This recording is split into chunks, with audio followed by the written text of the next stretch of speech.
Uy, Berlo, lilibre mo naman ako milk tea. Kanina pa ako nauuhaw eh. Anong milk tea, Turjang? Mahal na mahal nun. Ayun sa tabing kanto may palamig. Yun na lang. Guys, saan ba tayo pupunta?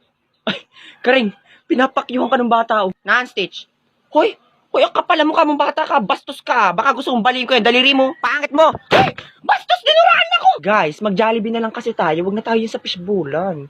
Kadiri, hindi ako nakakain ng isaw. Ay di mag-Jollibee ka mag-isa mo, Jingle. Saka sino ba nag-aakit sa'yo?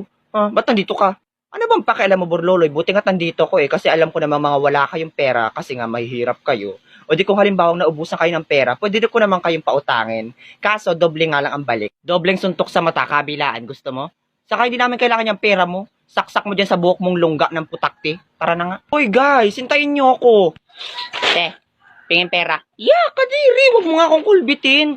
Pulubi, doon ka, wala akong pera. Baho mo eh. Hala, piling mabango naman to si ate. Ang pangit mo. Ah! Oh, Borloloy, si Jingle hinabol ng baliw. Bayaan mo siya. Katarayang kaya ay. Oh, nyan, deserve.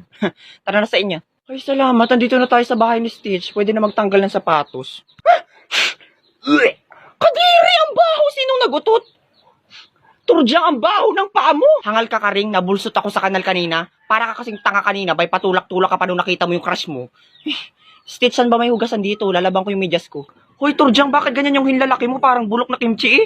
Linisin mo nga yung mga ingron mo, kadiri. Tanga, design yan, no?